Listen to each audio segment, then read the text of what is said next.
नमस्कार। आपण माने जानती जे ओडिशार विधानसभार जो शीतकालीन अधिवेशन चली ताहा ए भितर शेष हो जाइछि। आउ ए विधानसभा अधिवेशन सरू सरू ओडिशा राजनीति बाबद रे किछि भिन्न चित्र सामना को आछि। आउ ए चित्र जे देखुचंती आउ ए बाबद रे बुझिबाकू चेष्टा करूचंती सेमानक मनरे एबे सबुठु गोटिए बड़ प्रश्न तयारी हिछि।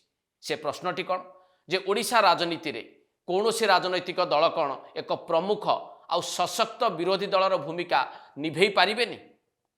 कहीं ए प्रकार प्रश्न लोकंक भितर तयारी हिछि ताकु नै आलोचना करिबा आजिर एडिटोरियल रे। विधानसभा अधिवेशन सरिबा परे किछि भिन्न कथा बा भिन्न घटना सामना को आसीछि एवं गणमाध्यम रे मध्य आकु नै कि आलोचना आरंभ होइछि। से भिन्न घटना कोन एवं किभଳି भाबरे से ओडिशा राजनीति बाबद रे किछि संकेत दउछि। प्रथम घटनाटी उपर जदि आम नजर पकेबा ओडिशार एक प्रमुख दैनिक खबर कागजर गोटे खबर उपरे ए खबर शिरोनामाटी को टिके आपण पढ़ंतु आउ बुझिबाकू चेष्टा करंतु। शिरोनामा रे कोन लेखा जाइछि? लबी रे विधायकंक भितरे प्रबल कली। ए शिरोनामा पढ़िला परे निश्चित भाव में आपण टिके चाहिबे खबर भीतर को जिबा पाई एवं भितरे पूरापूरी खबरटी जहाँ लेखा जाइछि से खबरटी होउछि ए जो कली देखिबाकू मिलिछि विधानसभा लबी रे देखिबाकू मिलिछि ये राज्यर प्रमुख विरोधी दल बिजु जनता दल भितरे एई प्रकार कलिटी देखिबाकू मिलिछि।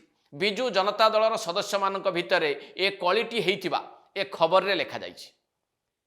जेहेतु ओडिशार एक प्रमुख खबर कागज ए खबरटी को सामना को आनिछि याकू आमे विश्वास करिबा उचित हो पारे एइथिपाई जे ए खबरटी मिछ बोली राज्यर प्रमुख विरोधी दल आसन बसिथिबा बिजु जनता दल एपर्यंत मुह खोली नाही, प्रतिक्रिया देई नाही बा खंडन करी नाही।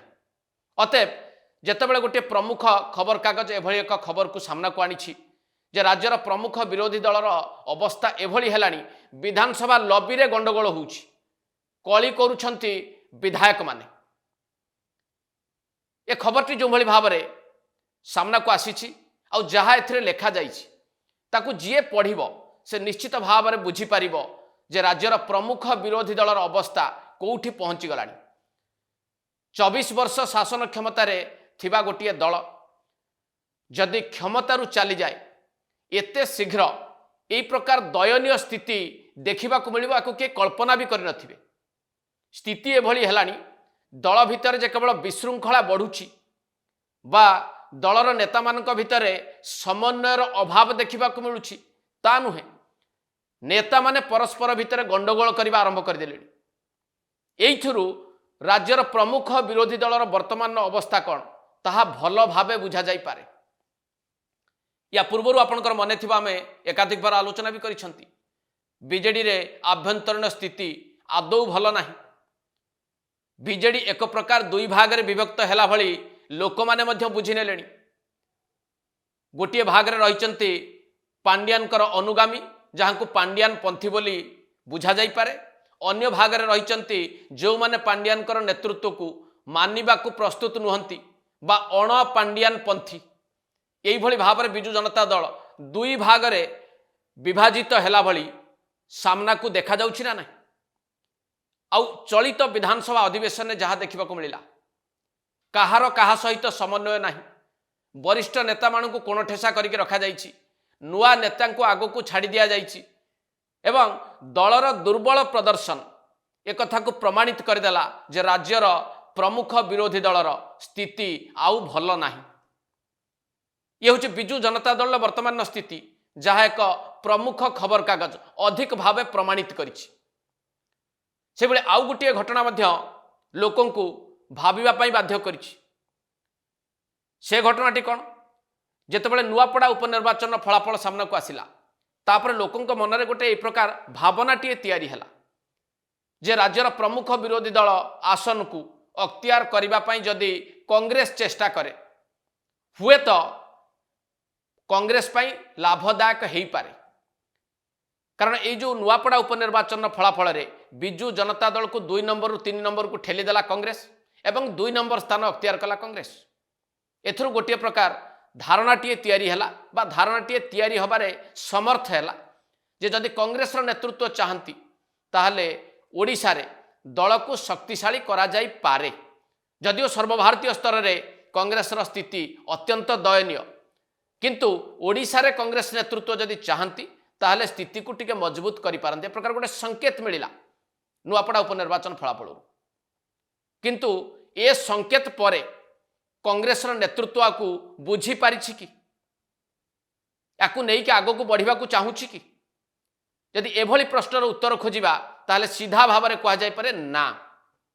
तार कारण होउछि राज्य कांग्रेस भितर एबे पुणी पुराणा रोग देखा मिललानी वाद विवाद आरंभ हो गलानी एवं कांग्रेस जड़े वरिष्ठ नेता और पूर्वतन विधायक मोहम्मद मोकिम ए भितर गोटे चिट्ठी लिखिंट ए चिट्ठी को टिके भल भाव देखंतु लिखिंट सोनिया गांधी के उद्देश्य रे दलर सभापति मल्लिकार्जुन खड़गे बा राहुल गांधी को पाखक न लेखि जे देशर विरोधी दल नेता चिट्ठी लिखिंट सोनिया गांधी के उद्देश्य रे बेस लंबा चौड़ा चिट्ठी ए चिट्ठी को जदि पढ़ा को आप चेष्टा करेंगे और बुझा चेष्टा करेंगे ताहले राज्य कांग्रेस अवस्था कौन ताकू वर्णना करने को चेष्टा करिसेंते मोहम्मद मोकिम से जड़े सीनियर लीडर कांग्रेस राजनीति में मध्य ताकर अभिज्ञता भी रही। राज्य कांग्रेस स्थिति कौन अच्छी ताकू जदि आज दिन में कहीं बुझा चेष्टा करे ताहले मोहम्मद मोकिम जो चिट्ठी लिखिंट बोध हुए ताहा ही यथेष्ट हो पारे। कांग्रेस हूँ अन्यतम विरोधी दल ओडिशा रे जदिओ लंबा समय क्षमतारू जाइए पर्यंत फेरी पारु नाही किंतु क्षमता को फेरिबा भली सामर्थ्य रखिथिबा दल हूँ कांग्रेस फेरी पारु नाही तार कारण हूँ कांग्रेस रे भिन्न मत कांग्रेस रे भिन्न गोष्ठी एवं केही भी चाहू नाहंते आंतरिक भावे कांग्रेस को क्षमता को फेरे आनिबा पाई ए कथा को भल भावे कांग्रेस कर्मी एवं नेता माने बुझी सारी आउ जेतेबेले नुआपड़ा उपनिर्वाचन फलाफल गोटे संकेत दउछि बा गोटे आभास दउछि जे कांग्रेस नेतृत्व चाहिए भल प्रदर्शन करि पारिबो से भली स्थिति रे पुणी राज्य कांग्रेस रे विवाद आरंभ होबा मोहम्मद मोकिम को भली जने नेता चिट्ठी लिखिबा चिट्ठी रे सी कांग्रेस वर्तमान स्थिति को वर्णना करिबा एवं निजर असंतोष जाहिर करिबा ए सबु किछि गुड़िक कौन सूचौछि जे बिजु जनता दल भली ओडिशा कांग्रेस रे मध्य अवस्था भल नाही बा ओडिशा कांग्रेस एकाठी एपर्यंत हेई पारि नाही ए कथाटी को बुझिबा ना नाही। परिशेष रे आपण माने टिके अनुशीलन करंतु आपण माने कथा जानंती जे गणतंत्र रे गोटे सशक्त बा मजबूत विरोधी दलर आवश्यकता रही आ ओडिशा राजनीति परिप्रेक्षी रे जदि सशक्त बा मजबूत विरोधी दल बोली आपण खोजिबा को चाहिबे ताहले बिजु जनता दल एवं कांग्रेस जहाँ वर्तमान स्थिति अच्छी याकू देखिबा परे आपण केबे भी बीजेडी बा कांग्रेस को सशक्त बा मजबूत विरोधी दल बोली कहि पारिबे कि आउ जदि दुईटी जाक दल जो स्थिति रे रहिचंती से माने दल को एकाठी रखिबारे असमर्थ थिला भली जना पड़ी गलानी एबे ए दुईटी राजनैतिक दलर भविष्यत कौन हबो ता टिके आपण अनुमान लगांतु। एट शेष करबा एडिटोरियल नमस्कार।